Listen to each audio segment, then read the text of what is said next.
दोस्तों, आखिर व्यक्ति को जीवन में औलाद से इन दो चीजों की उम्मीद कभी नहीं रखनी चाहिए। बुढ़ापे में दुखी नहीं रहोगे। दोस्तों, आखिर वो कौन सी दो चीजें हैं जिनकी औलाद से उम्मीद नहीं रखनी चाहिए? आखिर बुढ़ापे में औलाद अपने मां बाप को धोखा क्यों दे जाते हैं? नमस्कार दोस्तों, स्वागत है आपका अपने यूट्यूब चैनल पर। दोस्तों, अगर आप भगवान श्री राम को सच्चे दिल से मानते हो तो कमेंट में सच्ची श्रद्धा से जय श्री राम जरूर लिखे।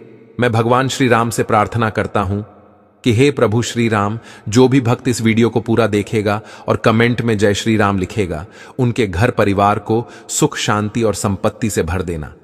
दोस्तों, एक बार नारद जी नारायण नारायण कहते हुए भगवान श्री कृष्ण के पास द्वारिका आते हैं और भगवान श्री कृष्ण को प्रणाम करता है। भगवान श्री नारद जी को अचानक आया देखकर पूछते हैं कि देवर्षि नारद, आज आपका अचानक आगमन कैसे हुआ? तब नारद जी श्री कृष्ण से कहते हैं, हे प्रभु, में मन में एक विचित्र सवाल चल रहा है जिसका उत्तर मुझे नहीं मिल रहा है। उसी का उत्तर आपसे जानने मैं आपके पास द्वारिका आया हूं। श्री कृष्ण कहते हैं, कहो देवर्षि, तुम्हारे मन में कौन सा सवाल चल रहा है?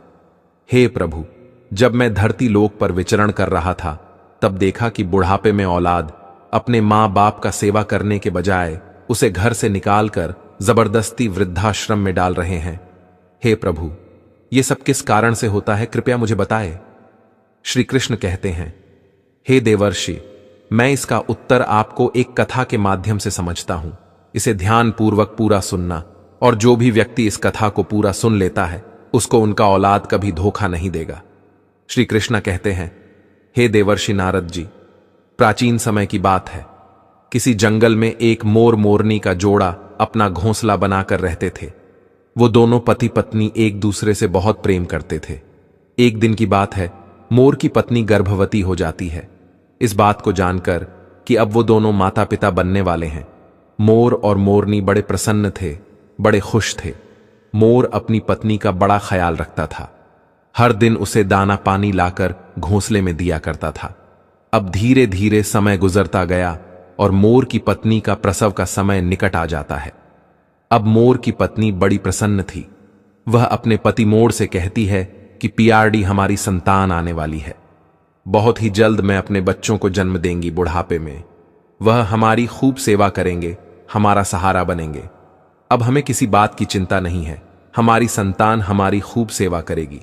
दोस्तों, मोर कहता है कि प्रिय, हमें ऐसा नहीं सोचना चाहिए कि हमारी संतान हमारी सेवा करेगी या हमारा बुढ़ापे का सहारा बनेगा। मोर की पत्नी कहती हैं कि पीजी, आप ऐसा क्यों कह रहे हैं? हर संतान अपने माता पिता की सेवा करती है, फिर हमारी संतान हमारी सेवा क्यों नहीं करेगी? तब मोर कहता है कि हे प्रिय, मैं तुम्हें एक कहानी के माध्यम से बताता हूं कि बुढ़ापे में अपनी औलाद से माता पिता को इन दो चीजों की उम्मीद कभी ही नहीं करनी चाहिए, और जो भी मनुष्य इन दो बातों को याद कर लेगा वह अपने बुढ़ापे में कभी दुख नहीं भोगेगा। दोस्तों, अब मोर अपनी कहानी प्रारंभ करता है। मोर कहता है कि हे प्रिय, किसी नगर में एक व्यक्ति रहता था। उस व्यक्ति के घर में ईश्वर का दिया हुआ सब कुछ था, खूब रुपए पैसे, धन दौलत, मान सम्मान, सब कुछ होने के बाद भी को पति पत्नी दुखी रहते थे। उनके दुख का कारण था कि ईश्वर की कृपा से उसके घर में सब कुछ था, इन कोई संतान नहीं थी। साथ इस बात को लेकर दोनों पति पत्नी अक्सर चिंतित रहते थे। इस तरह दोनों पति पत्नी को एक साथ रहते हुए 15 साल गुजर जाते हैं, लेकिन उनके घर में कोई संतान नहीं होती है। वह व्यक्ति अपनी पत्नी को अच्छे से अच्छे डॉक्टर को दिखाता है, महंगे से महंगे अस्पताल में जाकर वह अपनी पत्नी का इलाज करता है, पवित्र तीर्थ स्थान पर जाकर संतान प्राप्ति की मन्नत मांगता है, मंदिर में जाकर मथा टेकता है। तब कहीं जाकर शादी के 20 साल बाद उसकी इच्छा पूरी होती है। ईश्वर की कृपा से उस व्यक्ति की पत्नी को एक पुत्र प्राप्त होता है। अस्पताल में बच्चे का जन्म होता है।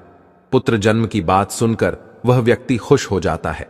बच्चे की साफ सफाई के बाद उस अस्पताल की नर्स जब उनके नन्हे से पुत्र को लेकर उनके पास पहुंचती है तो दोनों पति पत्नी पूछने लगते हैं कि हमारी संतान कैसी है, कोई दिक्कत तो नहीं है।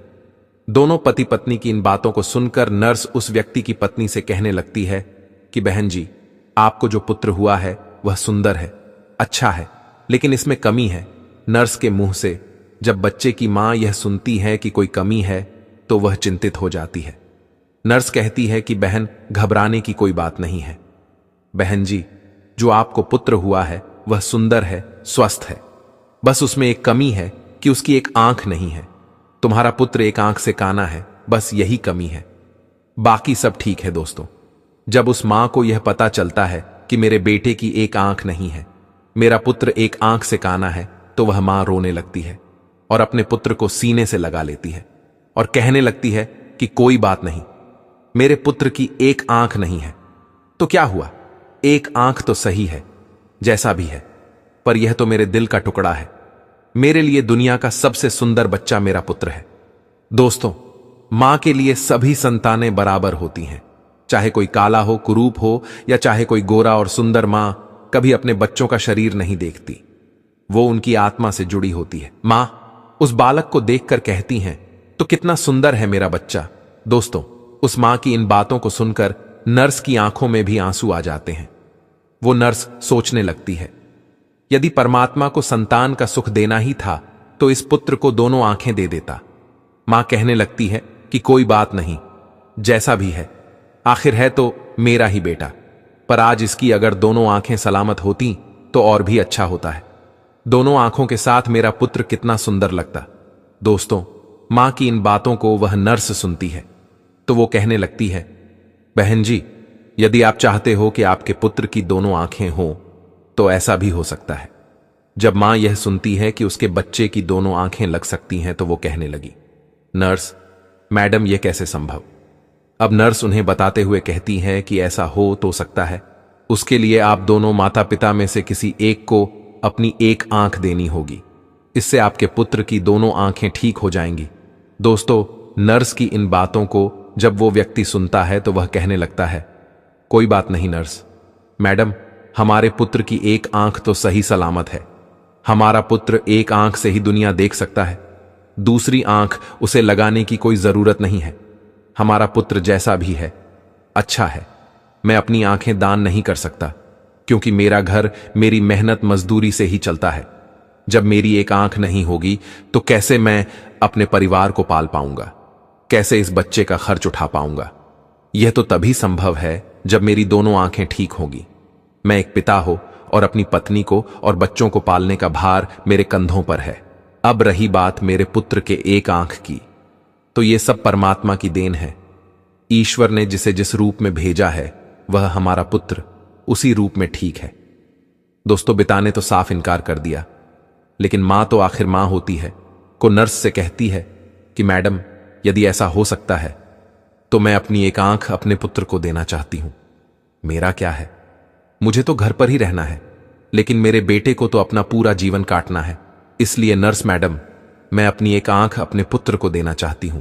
जब वह व्यक्ति अपनी पत्नी से कहता है कि इस तरह तो तुम कानी हो जाओगी, तो वह मां कहती है कि मुझे मंजूर है कि मैं एक आंख से कानी हो जाऊं, लेकिन मैं अपने पुत्र को दोनों आंखों के साथ देखना चाहती हूं। मेरी एक आंख ले लो और मेरे बेटे को लगा दो। मेरे बेटे की जब दोनों आंखें होगी तो दोनों आंखों के साथ वह कितना सुंदर लगेगा। मैं अपने पुत्र को एक आंख दान में देना चाहती हूं। दोस्तों, इस प्रकार मां के कहने पर डॉक्टर उस मां की एक आंख निकालकर उसके पुत्र को लगा देते हैं। इस तरह पुत्र की दोनों आंखें सही हो जाती हैं और मां एक आंख पुत्र को देने के बाद एक आंख से काना हो जाती है। दोस्तों, मोड़ आगे अपनी पत्नी से कहता है कि प्रिय, कुछ दिन तक वे दोनों लोग अस्पताल में रहते हैं। जब दोनों मां बेटे स्वस्थ हो जाते हैं तो अस्पताल से मां बेटे को छुट्टी मिल जाती है। इस प्रकार वह व्यक्ति अपनी पत्नी और पुत्र को लेकर अपने घर आ जाता है और दोनों पति पत्नी मिलकर अपने नए पुत्र का पालन पोषण करने लगते हैं। इस प्रकार अपने बच्चों का पालन पोषण करते हुए और उनका पुत्र 5 साल का हो जाता है। सब कुछ अच्छा चल रहा होता है। तभी एक दिन उस बच्चों के पिता की किसी सड़क दुर्घटना में प्राण चले जाते हैं। जब उसकी पत्नी को अपने पति की मौत की खबर मिलती है तो वह बेचारी दहाड़े मारकर रोने लगती है। वह सोचने लगती है कि मेरा 4 साल का बच्चा है, घर में एक ही कमाने वाले थे और वो भी मुझे छोड़कर चले गए। अब मैं इस बच्चे का पालन पोषण कैसे कर पाऊंगी। अब ये सोच सोच कर वह जोर जोर से रोने लगती है। उसका रोना धोना सुनकर आस पड़ोस के लोग आ जाते हैं और उस लाचार मां को धीरज बंधाते हैं, उसे धीरज रखने को कहते हैं और किसी तरह समझा बूझकर उस व्यक्ति का अंतिम संस्कार करते हैं। दोस्तों, इस प्रकार वह लाचार मां अपने 5 साल के बच्चे के साथ जीवन बिताने लगती है। घर में जो जमा पूंजी थी वो सब संतान पाने की चाहत में उसके इलाज करने में पहले ही खर्च हो चुकी थी। पति की मृत्यु के बाद जो भी बचत थी वह पति के अंतिम संस्कार में चला जाता है। इस प्रकार वह मां दूसरों के घरों में झाड़ू पोछा करके, दूसरों के घरों में बर्तन मांजकर अपने पुत्र का पालन पोषण करने लगती है। वह मां दूसरों के घरों में झाड़ू पोछा करती, दूसरों के घरों में बर्तन साफ करती, लेकिन अपने पुत्र को कोई दुख तकलीफ नहीं होने देती। वो दूसरों के घरों में नौकरानी बनाकर पैसे कमाती, अपने पुत्र को खेलने के लिए अच्छे अच्छे खिलौने लेकर आती, अपने पुत्र को अच्छे अच्छे वस्त्र लाकर दे दी। हर समय अपने बच्चों के साथ परछाई की तरह बनी रहती थी। जब उसका बेटा थोड़ा और बड़ा हो जाता है, जब वह पुत्र 6 साल का हो जाता है, तो एक दिन वह मां अपने बेटे को लेकर एक विद्यालय में पहुंचती है और उसे विद्यालय के प्रधानाचार्य से विनयपूर्वक कहती है कि भाई साहब, मुझे अपने बेटे का इस विद्यालय में दाखिला करना है। दोस्तों, वो मां विद्यालय में अपने बच्चे का एडमिशन करने जाती है। वह विद्यालय उस नगर का एक प्रसिद्ध विद्यालय होता है। उस विद्यालय में अमीर लोगों के बच्चे पढ़ते थे। जब उस विद्यालय का बड़ा मास्टर फटे पुराने कपड़े में उसकी मां को देखता है तो सोचने लगता है कि बच्चा तो सुंदर है, लेकिन मां कपड़ों से ऐसी लग रही है जैसे कोई भिखारी हो। यह बेचारी कहां से इस बच्चे की किताबें और इतनी महंगी फीस भर पाएगी। इसलिए वह समझते हुए उसे बच्चों की से कहता है कि बहन जी, हमारे विद्यालय की फीस कुछ ज्यादा है, हमारे विद्यालय में अमीरों के बच्चे पढ़ते हैं, इसलिए बेहतर होगा आप अपने बच्चे का एडमिशन किसी सरकारी स्कूल में कर दें। मास्टर जी की इन बातों को सुनकर मां कहने लगती है कि सर जी, आप पैसों की चिंता मत करिए, आपकी जो भी फीस होगी उसे मैं समय से जमा कर दिया करूंगी। मेरा एक लौटा बालक है और मैं चाहती हूं कि मेरा बच्चा पढ़ लिख कर बड़ा डॉक्टर बन जाए, इसलिए मैं इसे आपके विद्यालय में लेकर आई। दोस्तों, वो बड़ा मास्टर जब उस मां की इन बातों को सुनता है तो उस मां की बातों को सुनकर वह बहुत ही प्रभावित होता है और उस बच्चों की मां से कहता है, ठीक है बहन जी, यदि तुम जिद करती हो तो हम तुम्हारे बच्चे को भर्ती कर देते हैं। इस प्रकार उसके बच्चे का एडमिशन उस विद्यालय में हो आता है और वह बालक विद्यालय में पढ़ने जाने लगता है। दोस्तों, पहले तो वह मां 5 घरों में झाड़ू पोछा करके अपना गुजारा कर लेती थी, लेकिन अब अपने पुत्र के एडमिशन के बाद अपने पुत्र की पढ़ाई की खातिर बुद्ध 10 घरों में काम करने लगी। वह मां दूसरों के घरों में झाड़ू पोछा करके अपने पुत्र को पढ़ाने लिखाने लगती है। पढ़ते पढ़ते वो पुत्र जब 5वीं कक्षा में आ जाता है, जब उसकी उम्र 10 साल की हो जाती है, तो एक दिन स्कूल के सभी बच्चे मिलकर उस बालक को छोड़ने लगते हैं और खेल खेल में कहने लगते हैं कि देखो देखो, एक आंख वाली काली मां का बेटा आ गया, इसकी मां एक आंख से कहानी है। दोस्तों, वो लड़का जब अपने सहपाठियों की इन बातों को सुनता है तो क्रोध में भर जाता है। उसे बहुत बुरा लगता था। जब विद्यालय की छुट्टी होती है तो छुट्टी के समय हमेशा की तरह उसकी मां उसे लेने आती है। आज भी वो एक आंख से कहानी मां अपने बेटे को स्कूल में लेने आई थी। तो वह लड़का अपनी मां से कहता है कि मां, कल से मुझे विद्यालय में छोड़ने मत आना और बुलवाने भी बताना। जब मां पूछती है कि पुत्र क्या बात हो गई, तुम ऐसा क्यों कह रहे हो, तो लड़का कहने लगता है कि मां, तुम्हारी सूरत ठीक नहीं है, तुम्हें एक आंख से कहानी हो। तुम जब मेरे साथ विद्यालय में आती हो तो मेरे साथ के लड़के मेरा मजाक उड़ाते हैं और तुम्हारी वजह से मुझे शर्मिंदा होना पड़ता है। तुम ऐसी हो वैसी हो, इस तरह की बातें करते हैं। दोस्तों, वो लड़का अपनी मां से दुनिया भर की शिकायतें करता है। जब वह मां अपने पुत्र के मुख से इन बातों को सुनती है तो उसे बहुत दुख होता है, लेकिन अपने पुत्र की इन बातों को सुनकर वह चुप रहती है और अपने पुत्र की बातों को सहन कर लेती है। मां कहती हैं, कोई बात नहीं पुत्र, तुम चाहते हो तो मैं तुम्हारे साथ कल से विद्यालय नहीं होंगी, लेकिन तुम अकेले विद्यालय कैसे आ पाओगे। अपनी मां की इन बातों को सुनकर वह पुत्र कहता है, मां, अब मैं बड़ा हो गया और अब मैं इस काबिल हो चुका हूं कि मैं अकेला विद्यालय जा सकता हूं, इसलिए तुम्हें मेरे साथ विद्यालय आने की कोई जरूरत नहीं है। अपने पुत्र की इन बातों को सुनकर वह मां कहती है, ठीक है पुत्र, आज के बाद मैं तुम्हारे स्कूल में तुम्हारे साथ नहीं आऊंगी। लेकिन बेटा, तुम सावधानी से घबराना। तुम्हारे पिता की सड़क दुर्घटना मौत हुई थी। यह सोच सोचकर मुझे डर लगता है। पुत्र कहता है, मां, तुम चिंता मत करो, मुझे कुछ नहीं होगा। मैं अकेला ही आया जाया करूंगा। दोस्तों, उस दिन के बाद से वह पुत्र अकेला ही विद्यालय आने जाने लगता है। जैसे जैसे पुत्र बड़ा होता गया, वैसे वैसे पुत्र के खर्च भी बढ़ते चले गए। जैसे जैसे पुत्र के खर्चे बढ़ते गए, वैसे वैसे उस मां पर काम का बोझ भी बढ़ता चला गया।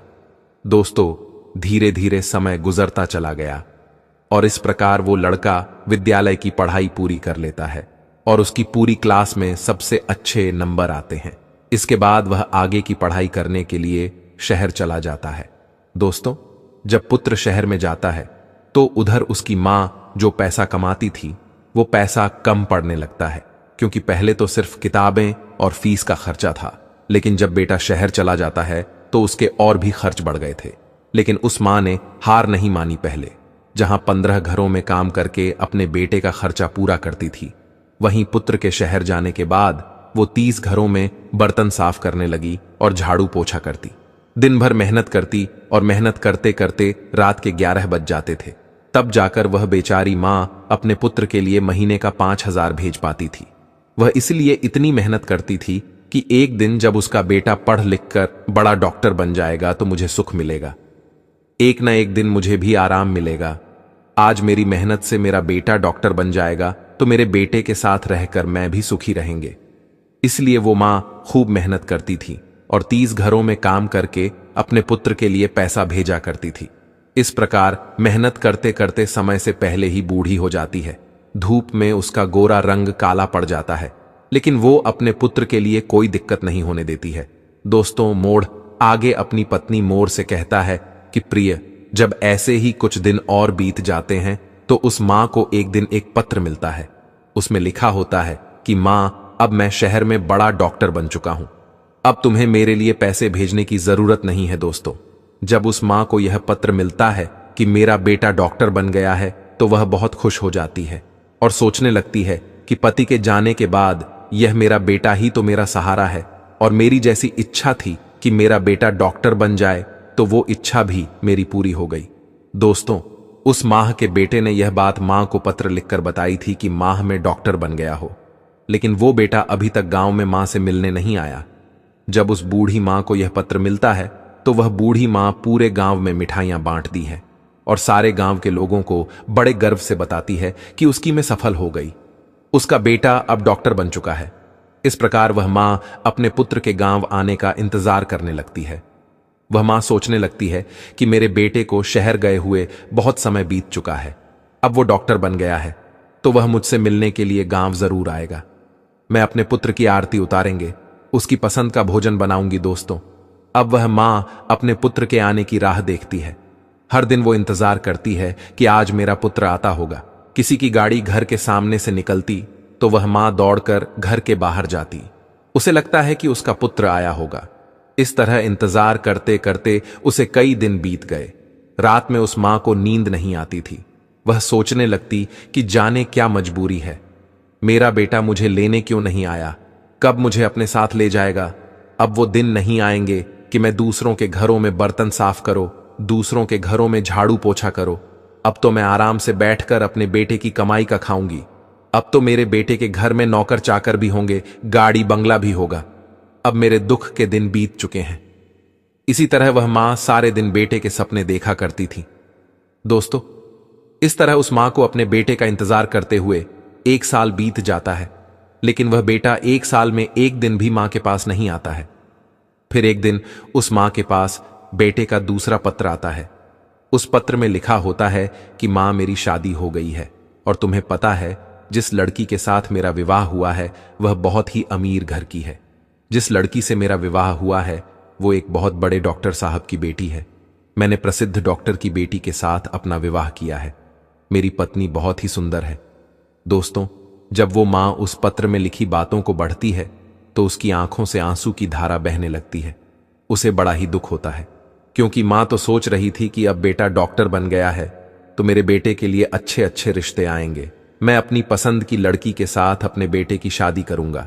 लेकिन उस पत्र को पढ़कर उस मां के सारे अरमान धूल में मिल जाते हैं।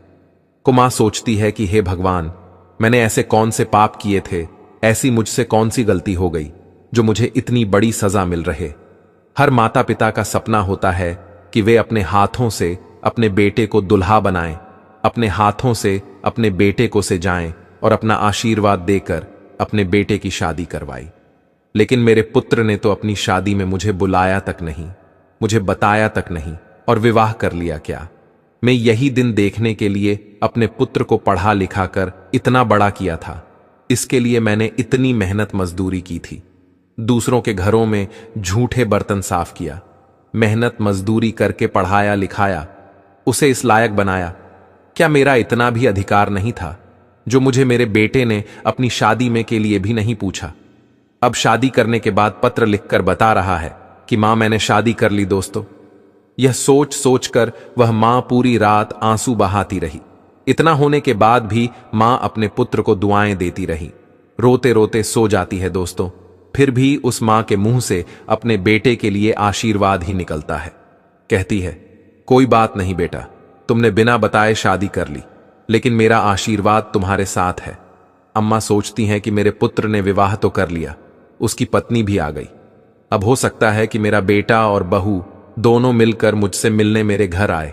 मैं अपनी बहू को देखूंगी, बहू मेरी सेवा करेगी, मैं अपने पुत्र वधू को आशीर्वाद दूंगी। यह सोच सोचकर वह मां अपने बेटे और बहू का इंतजार करने लगती है। दोस्तों, इस तरह उस मां को अपने बेटे और बहू का इंतजार करते करते 1 साल निकल जाता है। लेकिन 1 साल बीतने के बाद भी उस मां से मिलने बेटा नहीं आता है, न बहू आती है। फिर कुछ दिन बाद उस मां को तीसरा पत्र मिलता है, जिसमें लिखा होता है कि हे मां, अब तुम दादी बन गई हो, भगवान की कृपा से हमारे घर बैठा आया है। दोस्तों, जब यह खबर उस मां को मिलती है तो उसका धैर्य जवाब दे जाता है, उसकी सहन शक्ति जवाब दे देती है। मां का पुत्र बड़ा डॉक्टर बन जाए, विवाह कर ले, उसका बेटा हो जाए और उसकी मां को पता ना चले तो उसके दिल पर क्या बीतेगी। जिस पुत्र का जीवन बनाने में उस मां ने अपना सब कुछ कुर्बान कर दिया, उस पुत्र का वर्षों से चेहरा न देखा हो तो अपने पुत्र के लिए व्याकुल होना स्वाभाविक है। जब वह मां अपने पुत्र के लिए ज्यादा व्याकुल हो जाती है तो उस मां के मन में आता है कि अब तो रहा नहीं जाता हो। फिर कुछ देर के लिए विचारों में खो जाती है, सोचती है, चलो कोई बात नहीं, होता भी हो गया है तो बहुत अच्छी बात है। अब मैं अपने पोते को देखूंगी, मैं अपने पोते को अपनी गोद में खेल आऊंगी। अब मेरा बेटा जरूर मेरी बहू और पोते के साथ मेरे पास आएगा। यही सब सोच सोचकर वह मां व्याकुल होने लगती है। जब इंतजार करते करते उस मां को 36 महीने बीत जाते हैं और जब उस मां से मिलने कोई भी नहीं आता है तो उस मां के सब्र का बांध टूटने लगता है। वो व्याकुल हो जाती है और उस व्याकुलता में घुमा यह फैसला करती है कि चाहे कुछ भी हो जाए, मैं अपने पोते को देखने जरूर जाऊंगी। दोस्तों, यह निर्णय करके मां अपने बेटे और बहू से मिलने के लिए शहर के लिए चल देती है। किसी तरह वह पता पूछते पूछते उस शहर में पहुंच जाती है जिस शहर में उसका बेटा रहता था। उस शहर में पहुंचकर वह बूढ़ी मां एक रिक्शा वाले को अपने पास बुलाती है और रिक्शा वाले को अपने बेटे का पत्र दिखाते हुए कहती है, बेटा, मुझे इस जगह पर जाना है। रिक्शा वाले ने पता देखा और बूढ़ी मां को अपने रिक्शा में बैठा लेता है और उस बूढ़ी मां को उस बताए हुए पते पर ले जाता है। दोस्तों, कुछ समय बाद वह रिक्शा वाला बूढ़ी मां को लेकर बड़े डॉक्टर के बंगले पर पहुंच जाता है और बंगले के सामने अपना रिक्शा खड़ा कर देता है और उस बूढ़ी माता से कहता है कि मां जी, तुमने जो पता दिखाया था तुम उस पते पर पहुंच चुकी हो। ये जो सामने बांग्ला है, यहीं रहते हैं। डॉक्टर साहब, वह मां उस रिक्शा वाले को किराया देती है और अपना झोला उठाकर बंगले की तरफ चल देती है। मां की नजर जब डॉक्टर साहब के बंगले पर पड़ती है तो वह खुश हो जाती है। वह देखती है कि सुंदर आलीशान बंगला बना हुआ है। बंगले के सामने चमचमाती गाड़ी खड़ी है और दरवाजे पर चपरासी बैठे हुए हैं। यह देखकर उस मां को बड़ी खुशी होती है कि कितने सुंदर घर में मेरा बेटा रहता है। दोस्तों, वो मोर आगे कहता है कि प्रिय, वह बूढ़ी मां जो एक थैली में अपने पोते के लिए, खिलौने बहू के लिए साड़ियां और कुछ मिठाइयां लेकर आई थी, जब वो थैले को लेकर वह मां बंगले के अंदर जाने लगती है तो जैसे ही बंगले के अंदर घुसती है तो गेट के पास खड़े एक चपरासी की नजर उस पर पड़ती है। चपरासी देखता है कि फटे पुराने कपड़े पहने एक काली कलूटी बुढ़िया, जो एक आंख से कहानी है, बंगले के अंदर घुसे जा रही है। जब वह चपरासी उस महिला को देखता है तो कहने लगता है कि तुम्हें किससे मिलना है, इस तरह अंदर कहां चली जा रही हो। चपरासी के जब ये शब्द उस मां के कानों में पड़ते हैं तो वह मां एकदम से रुक जाती है और चपरासी से कहती है कि यहां पर मेरा बेटा रहता है, मेरे बेटे के पुत्र हुआ है, इसलिए मैं अपने मुद्दे को देखने आई। चपरासी उस मांग को डांटते हुए कहता है, बुढ़िया, तूने कभी अपनी शक्ल देखी है? तुम्हें पता है कि यह किसका बांग्ला है? यह एक बड़े डॉक्टर साहब का बंगला है। तब वह मां कहने लगती है, मुझे पता है यह डॉक्टर साहब का बंगला है और जो तुम्हारे डॉक्टर साहब हैं वही मेरे पुत्र हैं। वह हंसी कहने लगता है, अरे बुढ़िया, तुम गांव देहात की महिला ना, तुम्हारे कपड़े ठीक है, मैं तुम्हारी शक्ल ठीक है, डॉक्टर साहब तुम्हारे बेटे कैसे हो सकते हैं? दोस्तों, जब यह बात पास में खड़ा हुआ एक दूसरा चपरासी सुनता है तो वह भी उस मां के पास पहुंच जाता है। जब उसे पता चलता है कि यह बुढ़िया कह रही है कि डॉक्टर साहब आपकी मां है, तो वह चपरासी उनसे पूछने लगता है कि मां, आपके पास कोई प्रमाण है जिससे हम पता कर सके कि तुम हमारे डॉक्टर साहब की मां हो? जब वो मां उस दूसरे चपरासी की इन बातों को सुनाती है तो तुरंत ही अपनी साड़ी के पल्लू में बंधा हुआ वह पत्र उस चपरासी को दिखाती है जो उसके पू ने अपनी मां को भेजे था। जब चपरासी उस पत्र को खोलकर देखता है और भेजने वाले का पता देखता है तो उस बूढ़ी मां से माफी मांगने लगते हैं और कहते हैं, हे माता, हमें माफ कर दो, हमें नहीं पता था कि तुम डॉक्टर साहब की मां हो। दोस्तों, वो मां कहती हैं कि चलो कोई बात नहीं, मैं तुम्हें माफ कर दे, मुझे बताओ कि मेरा बेटा और बहू कहां पर है।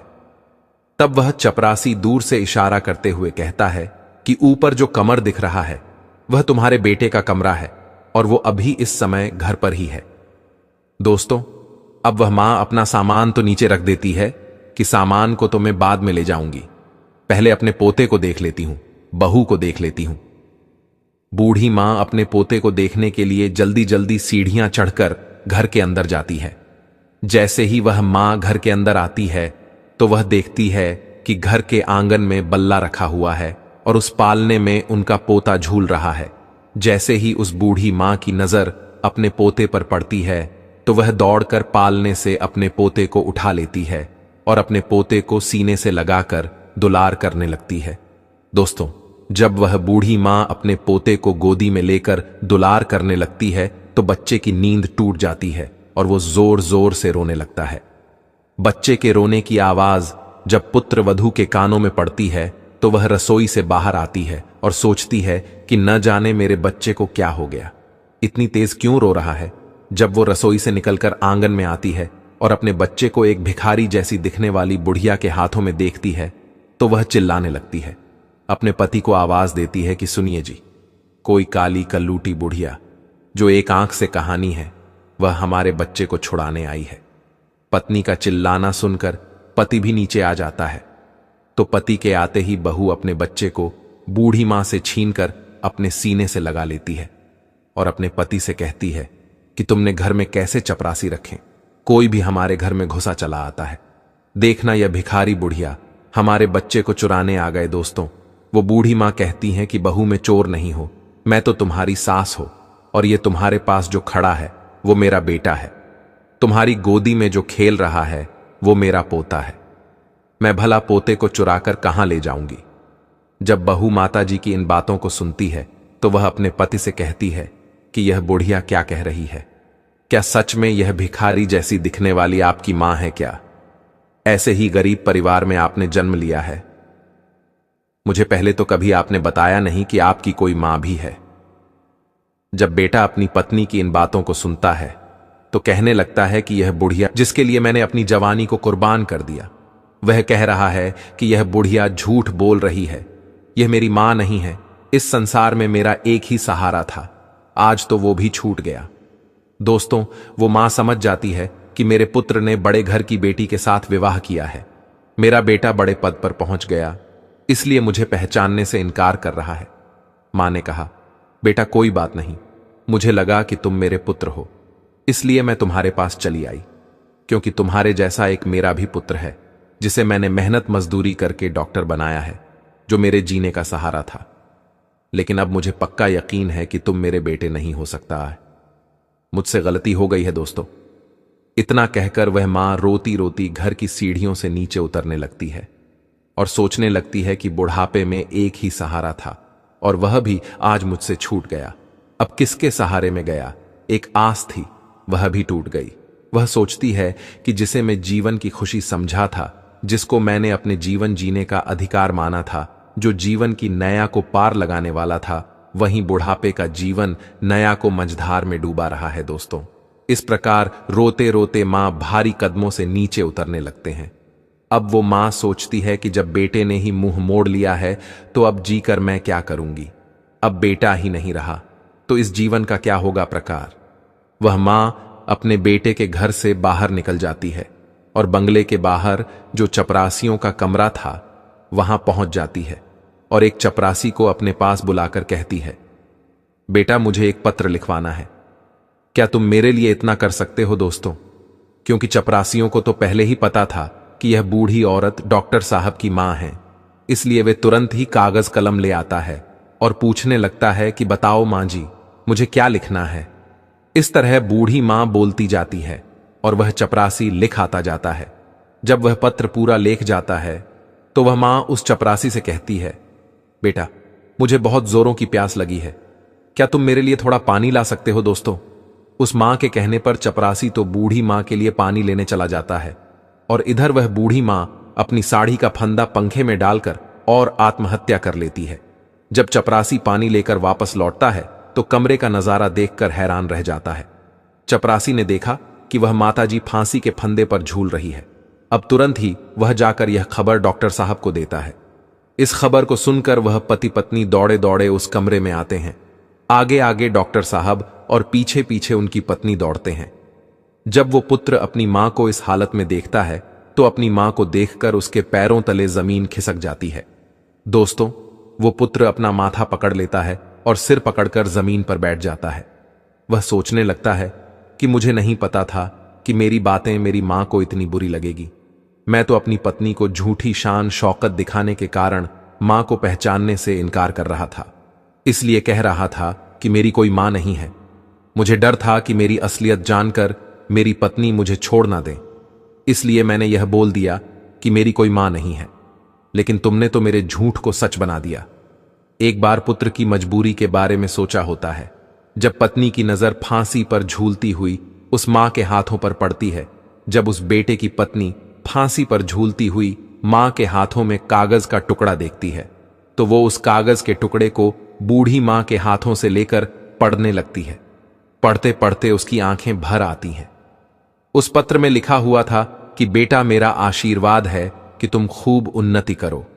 मेरा आशीर्वाद तुम्हारे साथ है। जाते जाते तुम्हें कुछ राज्य बताना चाहती हूं। बेटा मैं अच्छी नहीं दिखती हूं तो उसके पीछे भी एक कारण तुम ही हो। जब तुम्हारा जन्म हुआ था उस समय तुम्हारी एक आंख नहीं थी। मैंने अपनी एक आंख तुम्हें देखकर तुम्हें सुंदर बनाया था, सुंदर रूप दिया, और मैं कुरूप हो गई। और इस कुरूप चेहरे से तुम नफरत करते हो क्योंकि मैं कहानी हो और दूसरा मेरा रंग काला है। यह भी ऐसा नहीं था बेटा। आज तुम जिस मुकाम पर बैठे हो उस मुकाम पर तुम्हें पहुंचाने के लिए मैंने दिन रात मेहनत की है। मैंने कभी नहीं देखा कि कितनी गर्मी है, कितनी सर्दी है। तुम्हें पढ़ाने लिखाने के लिए, तुम्हारे खर्च उठाने के लिए मेन काली कलूटी हो गई, उसका भी मुझे कोई मलाल नहीं है। तुम सुंदर हो, इसकी मुझे खुशी है। मैं तुम्हें देखना चाहती थी, अपने पोते को देखना चाहती थी, अपनी बहू से मिलना चाहती थी, इसलिए मैं शहर चली आई, क्योंकि तुमने तो कभी गांव जाकर मेरा हाल नहीं पूछा। लेकिन जब मैं स्वयं चलकर तुमसे मिलने आई तो तुमने तो मुझे पहचानने से इनकार कर दिया। इसीलिए लगा कि अब दुनिया में मेरा कोई नहीं है, अब जीने का मेरा उद्देश्य खत्म हो गया है। जब कोई रहा नहीं तो मेरे जीने का क्या फायदा बेटा। जाते जाते ईश्वर से प्रार्थना करती हूं कि तुम सदा खुश रहो, तुम्हारी संतान खुश रहे। दोस्तों, जब उसे बेटे की पत्नी यह पत्र पढ़कर अपने पति को सुनाती है तो उस बेटे का सिर शर्म से नीचे झुक जाता है।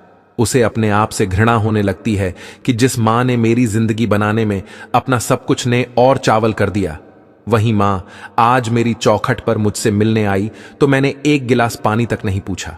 किस प्रकार दोनों पति पत्नी अपनी गलती के लिए उस मरी हुई मां से माफी मांगते हैं, लेकिन अब क्या हो सकता था? वो मां तो उनकी माफी सुनने के लिए वहां मौजूद नहीं थी, उनसे बहुत दूर जा चुकी थी, जहां से कोई नहीं आता। दोस्तों, अब डॉक्टर साहब के जीवन में सिर्फ पछताना ही रह गया था। कैसी यह दुनिया है। कुछ लोगों के जीवन में मां नहीं होती तो वह सारे जीवन मां के लिए तरसते हैं, और जिसके जीवन में मां होती है तो उस मां की बच्चे कदर नहीं करते। दोस्तों, पत्नी और बच्चे दोबारा मिल सकते हैं, पर मां दोबारा नहीं मिल सकती है। एक संतान ही माता पिता के जीने का सहारा होती है, बुढ़ापे की लाठी होती है। ऐसे में जब बेटा ही अपने धन के नशे में, अपने पद के नशे में माता पिता को पहचानने से इनकार कर देता है, या अपने माता पिता को भुला देता है, या घमंड में आकर उनका अपमान कर देता है, तो दुनिया में माता पिता को सबसे बड़ा दुख ऐसे ही बेटों से होता है। माता पिता अपनी संतानों का भविष्य बनाने के लिए, उन्हें सफल बनाने के लिए अपना पूरा जीवन लगा देते हैं, और जब वही संतान धन और पद के नशे में अपने मां बाप का अपमान करते हैं तो उन्हें बहुत ही पीड़ा होती है। दोस्तों, मोर आगे कहता है कि हे प्रिय, यदि आपके मां बाप है तो उनका आदर करना चाहिए, क्योंकि मनुष्य की सफलता में मां बाप का ही योगदान है। कुछ मूर्ख बच्चे पूछते हैं कि मां, तुमने हमारे लिए क्या किया है? अरे मूर्ख बच्चे, जो कुछ किया है माता पिता नहीं तो किया है। तुमको बनाया, तुमको पढ़ाया, खाया, तुम्हें पालने में दुख उठाए, माता पिता को भूलकर तुम तो अपने आप को भूल गए हो। बच्चा ये भूल जाता है कि मां बाप के अतिरिक्त दुनिया में दूसरा उसका कोई भला चाहने वाला नहीं है। माता पिता मर के भी तुम्हारा भला ही चाहेंगे। ऐसा ही देशी तुम्हें कहां मिलेगा? और सब लोग जो तुम्हारे अपने होने का दावा कर रहे हैं, वो सिर्फ एक निश्चित समय तक और एक मतलब तक ही तुम्हारा भला चाहते हैं, लेकिन माता पिता बिना स्वार्थ के जीवन भर तुम्हारा हित चाहते हैं। दोस्तों, मोर आगे कहता है कि हे प्रिय, एक पुत्र को जन्म देने में एक स्त्री अपनी सुंदरता को खो देती है, लेकिन वही पुत्र जब जवान होता है, जब उसकी शादी हो जाती है, तो वही पुत्र अपनी पत्नी की सुंदरता में अपने माता पिता को खो देता है। माता पिता अपनी संतान के सुखों के लिए सब कुछ त्याग देते हैं, लेकिन जब बच्चे बड़े हो जाते हैं, कुछ देने के काबिल हो जाते हैं, तो हम क्या देते हैं? सिर्फ आंसू, लाचारी, दुख, अकेलापन। दोस्तों, जो संतान माता पिता को सिर्फ इसलिए भुला देती है कि उनके बुढ़ापे को देखकर आपके मित्रों में आपकी इज्जत कम हो जाएगी,